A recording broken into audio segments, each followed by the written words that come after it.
This private footage, showing lead German elements entering the Netherlands on May 10th of 1940, fits in well with today's video.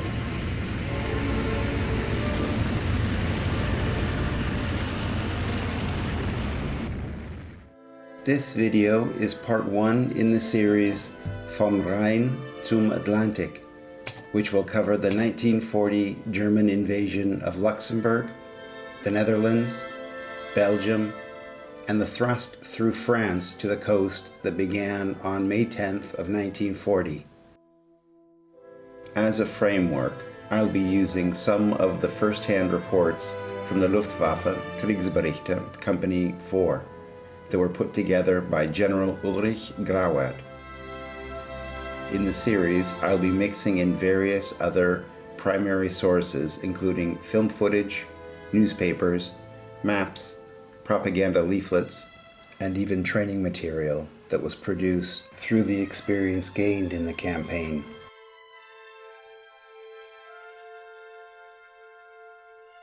This is a beautiful, bound 1940 collection of the newspaper Illustrierte Beobachter.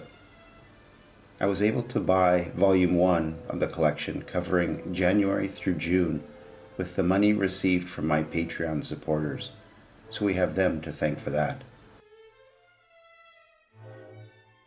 These newspapers include plenty of detailed maps, many of which show troop movements for orientation, and photographs that are widely unknown. It's an outstanding primary source for these videos. This map is from May 16th, edition 20, 6 days into the fighting. Its caption refers to the long-held desire for Germany to finally and decisively reverse the hated Treaty of Versailles that had been signed, ending World War I. Facing Germany, France and the United Kingdom had about 120 divisions on the continent that were combat ready.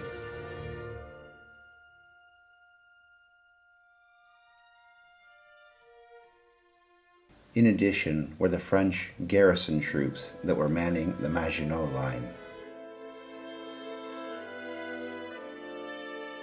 There were 21 divisions positioned on the German-French border, 47 on the French-Belgian border, and about 50 that were held back as strategic reinforcements around Paris. 9 mostly motorized English divisions were positioned on the left flank. From the 24 Belgian divisions, 20 were on the German-Belgian border and 4 were situated on the coast and interior of the country. The Netherlands had mobilized 11 divisions, 9 of which were positioned on the German-Dutch border and 2 on the coast. Neutral Luxembourg had fortified the border defensively.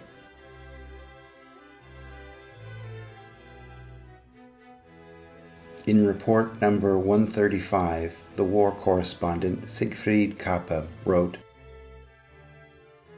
"On the evening of May 9th, each unit follows its specific secret orders. At the time, the significance was not yet understood. Only when the sun had set did the march columns gather together, heading west, and suddenly everything was clear. But would we only be marching to the border, or would we continue on? We advanced through the valleys, accompanied by the harmonious rattling of our vehicles' motors, which change in tone together as they shift gears when going up and downhill.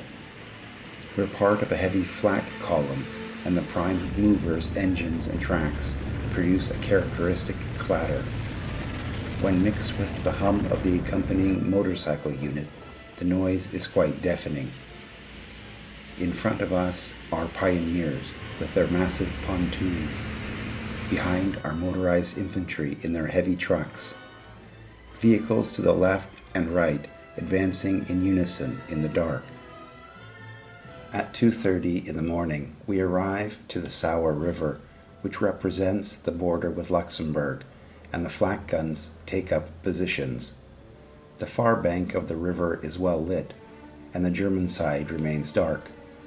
In contrast, not a sound is heard from the far bank, but all the noise that we are making certainly has made clear to everyone that something's up.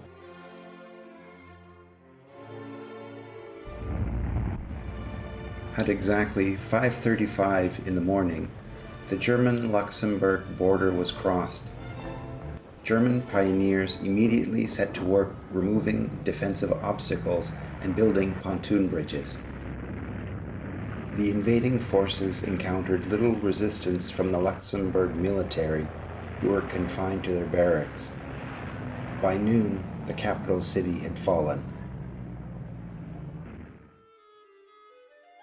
We are now back with the newspaper collection, looking at number 21 from May 23rd, which covers the invasion of Luxembourg.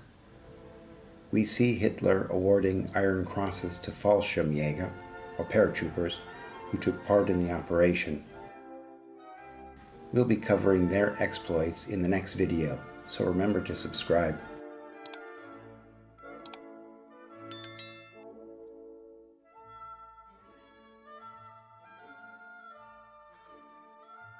The photograph below shows Luxembourg police speaking with a German officer. To the left are German infantry securing a location as heavy flak passes by. Here we see the crossing of a canal by German troops. The caption states that the inflatable raft is capable of transporting a heavy motorcycle and sidecar. If you are a Patreon member, then you receive regular access to exclusive footage from material that I use in the production of these videos. Much of the footage cannot be shown here because of its graphic nature. If you are not yet a member, I suggest that you consider becoming one.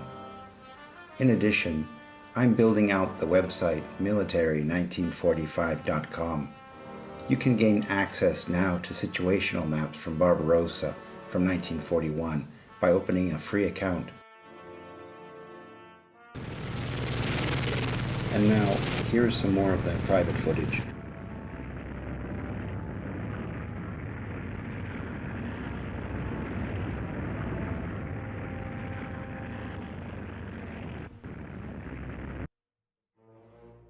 Thanks for watching.